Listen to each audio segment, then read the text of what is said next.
Hey guys, are you struggling with anxiety, insomnia, hormonal imbalances, or stress?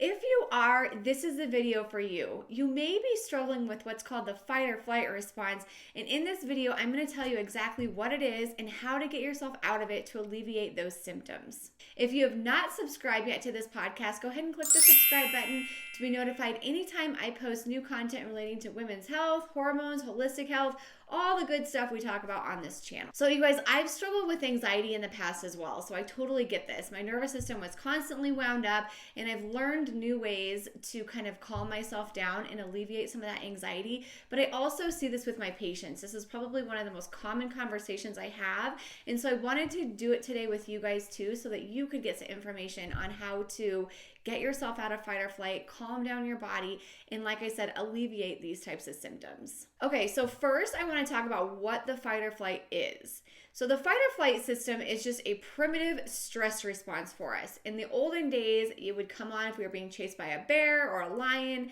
and it would come on so that you could get yourself out of this life-threatening situation, but then our body had time to come down from it, rest, rejuvenate, repair itself from that stress response. So basically what's happening is your amygdala, the part of your brain that's responsible for constantly scanning your environment for threats, dangers, scary stuff, life-threatening things, and tells your body, your nervous system basically, to respond to that with things like adrenaline, norepinephrine, and cortisol. And so what happens when we have a lot of those stress chemicals going through our body are things like our pupils get dilated, it shuts off certain parts of our brain called the prefrontal cortex, which is responsible for logic thinking and emotional regulation. Instead of having that go on, we have a part of our brain that's called the lizard brain, which is just solely focused on survival. Our heart, like blood pressure increases, more blood and oxygen get into our muscles so that we can run faster or get out of the situation. And you may have heard people like in a car accident or whatever, like, you know, being able to lift up cars off of people. That's this fight or flight response that kind of makes us do these superhuman things to save our life. Well, the problem becomes nowadays, we're not in life-threatening situations like these that I'm describing every single day, right?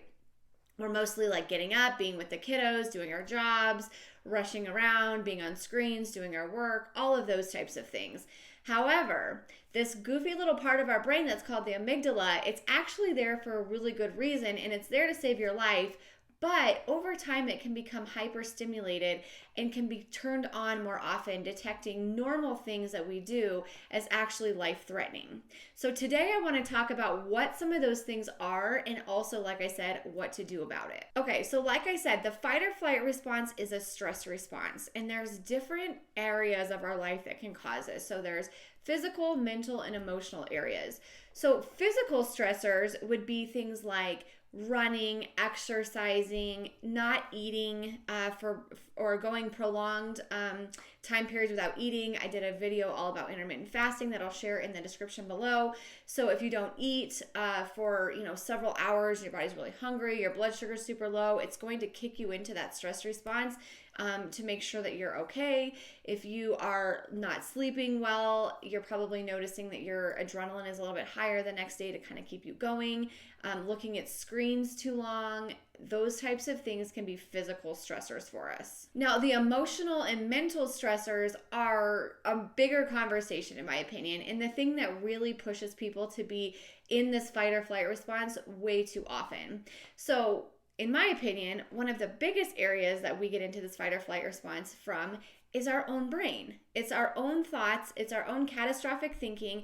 It's this inner critic that we're constantly listening to that's telling us we're not good enough, we're dumb, we're stupid, we're fat, we aren't worthy. All of those really awful, mean, terrible things that our brain says to us.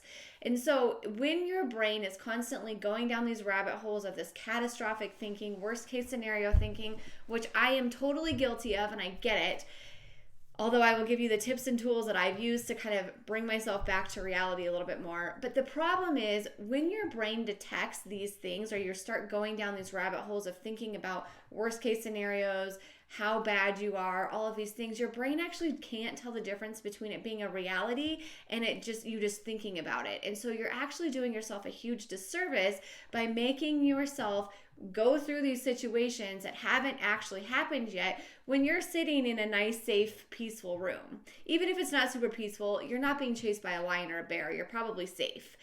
Things like toxic people, toxic relationships, toxic work environments, things like that can also threaten our survival and can cause the fight or flight response. So you want your brain to feel safe in your internal environment as much as possible, which we'll go through. So I want to talk about what are the physical symptoms of this. So we've talked a little bit about earlier, like symptoms that could come up, but I actually want to share with you what you can experience from this fight or flight response. So when you have a lot of stress chemicals going through your body, like norepinephrine, adrenaline, cortisol are stress chemicals.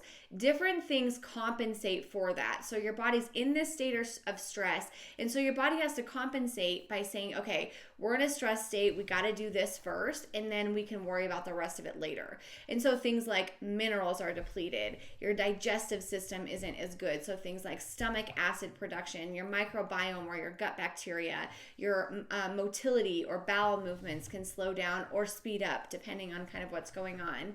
Your sex hormones are also impacted, so things like progesterone is depleted, DHEA is depleted.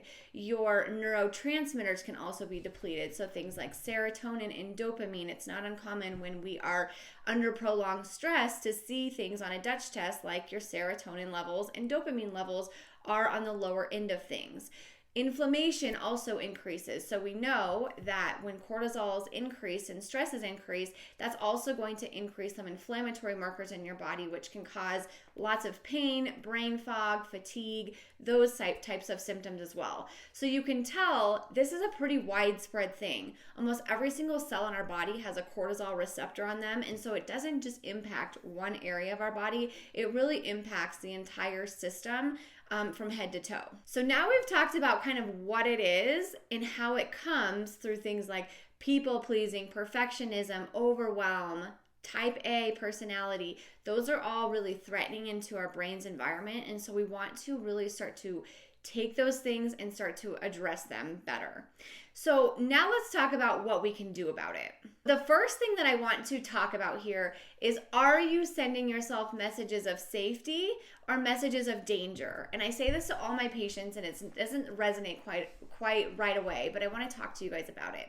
So messages of danger would be things like you're walking really fast or running throughout your life. You're feeling overwhelmed all the time. You're driving fast. You're eating fast.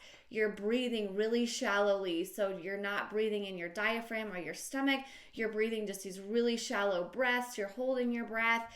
You are rushing throughout life. You're constantly buying into the inner critic. You're constantly trying to people please. Those are all messages of danger. If you tell yourself, oh my God, I'm so overwhelmed, I'm so stressed, I hate this anxiety, what's wrong with me, what should I do, I can't handle this, there's something wrong with me. Those are all messages of danger. You are telling your brain there's something wrong, quick, come to the rescue, rev up those stress hormones and help me figure this out. That is the polar opposite of what we want to do. So a message of safety or messages of safety would look way more like walking at a decent pace, not revving your heart rate up all day. Eating slowly, sitting down, not trying to multitask as much, driving the speed limit, taking breaths into your diaphragm or stomach instead of this shallow breath. When we breathe in our diaphragm and stomach, we cannot breathe that way when we're in dangers. If you were being chased by a bear, you wouldn't be breathing down here and in through your nose and out through your mouth. You would be inhaling air through your mouth and breathing extremely shallowly. And so you want to kind of look at the messages that you're telling yourself. Instead of saying like, oh my God, I'm so overwhelmed, I hate this is miserable. Tell yourself, okay, I'm really busy today. It's not ideal. I don't love this, but we can do it. We're empowered. Everything will be okay. We're still safe. Those are more messages of safety. Now, I want to give you the caveat here. Messages of safety are not toxic positivity. Toxic positivity is that good vibes only. We only think positive. We only have gratitude. We don't think about anything negative. That also is going to cause the fight or flight response because you're telling your brain when you feel anything negative, whether it's anger, resentment, sadness, grief, worry, fear, any of those things, and you are unwilling to acknowledge that it's there or feel it, you're telling your brain, these are scary, these are dangerous, these are socially unacceptable, we don't have the capacity to handle them, we don't have the tools to handle them, we can't feel them. And so when you do that, you are telling your brain, quick, repress these, get these down, and let's get into the fight or flight response instead. So I don't mean toxic positivity. What I mean is if you feel overwhelmed or you feel stressed or whatever, reach into whatever emotion you're feeling. Is it anger? Is it sadness? Is it grief? Is it worry? And feel that and say, okay, I'm angry today. I'm angry at this person. I'm angry at this situation. And that's okay. It will go away just like every other emotion does. And these are all part of the normal human experience. We've been conditioned in our whole life, especially as children, to believe certain things about certain emotions. So maybe you are a kid who, if you expressed anger, you got in trouble or you were punished for that. You learned in your life to survive by repressing anger. Most women are anger avoiders. We tend to be kind of scared of anger and threatened by it. And so most of us, if we feel angry, we either push it down, or most of us have our brain come to the rescue and say things like, you shouldn't feel angry, you should feel grateful, this isn't right, you're a bad person for feeling this. All of those sort of messages that our brain gives us. So these are the things that I want you guys to keep working on, is feeling your emotions. So that brings me to the next tip. One of the things I think that is super helpful for getting out of the fight or flight response is every night before bed, taking 30 seconds, 2 minutes, 5 minutes, putting your hands on your chest, closing your eyes, and sitting there and feeling, not thinking your way through what you're feeling, but actually what is in your chest, what's in your stomach, what's in your shoulders and your jaw, what emotion, what biology is there. Emotions have biology, and so we can identify them based on how we're feeling. And if you can't get to the exact one, don't put pressure on yourself to figure it out and figure out why. That's not the point of this. The point of this is to be okay with what's going on here and feeling a little bit of the physical discomfort and telling your brain, even though I feel a little uncomfortable and this isn't amazing, we're still okay, we're willing to feel it, and we're safe. Those are huge messages of safety to your brain. So those are two big things. The next thing that I want you to think about is your downtime. So I always give the analogy to my patients of a snow globe. So all day long, we are waking up, we're rushing around, we're getting the kids out the door, we're going to work, we're working on deadlines, we are running the kids to events or activities, we're making dinner, we're doing the laundry, we're busy, rushing, multitasking all day long. We are constantly shaking up that snow globe all day long. At certain points in the day, you have to learn to set that down and let that snow or that dust in there settle. Let it come down. And I want you to visualize that as your nervous system. So I want you to visualize letting this stuff come down, the adrenaline, the cortisol, the norepinephrine. Visualize, and I think we all can feel it, those times when we feel just really calm and content. Try to emulate that in your life where you're getting downtime. Maybe it's before bed. Maybe it's after the kiddos go to bed and you have just a nice cup of tea, or you listen to a nice podcast that's not stimulating, not making you feel like you should be doing more, not buying into any of that stuff, but something that's just feels nice. It's a good listen. Having a good conversation with your spouse, just resting, taking a shower, doing a facial, skincare routine. It can be whatever you want it to be, but make sure that you're doing something every day to kind of let that come down and learn how to rest a little bit more. You're actually going to be way more productive if you learn to rest and learn kind of when to pause versus push.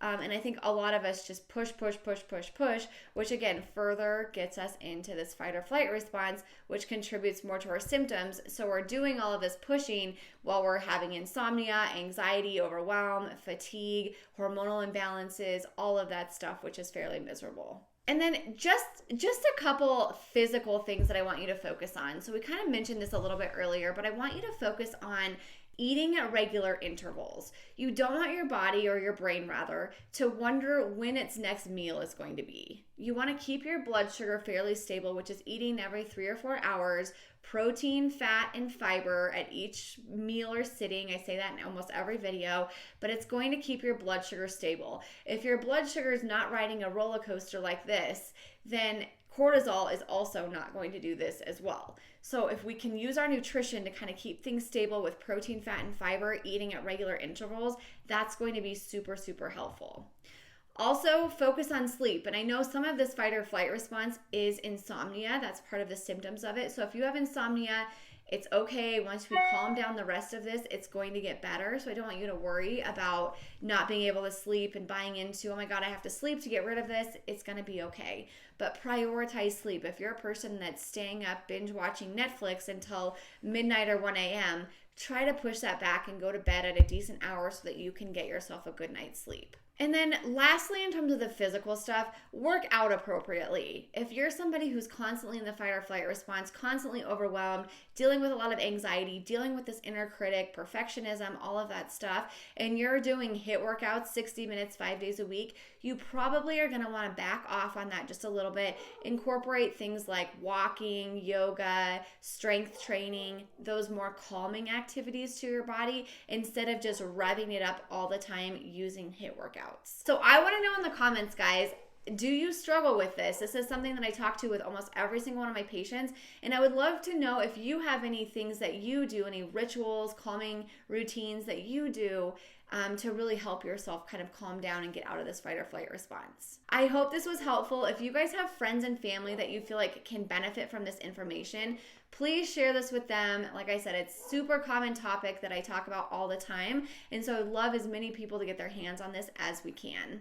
And lastly, if you have not subscribed to this channel, go ahead and click the subscribe button to be notified anytime I post new content relating to women's health, hormones, nutrition, all the things that we talk about here. I also have a free guide called 6 Evidence-Based Habits for Healthier Hormones that just gives you these basic things that you can do to kind of help your hormones. There's some stuff in there about the fight or flight response, about stress management, all of those different topics that we talked about today. So you can download that at allydamron.com/habits. I hope you guys have a great rest of your day. And if you have any questions for me, feel free to post in the comments and I'll get back to you.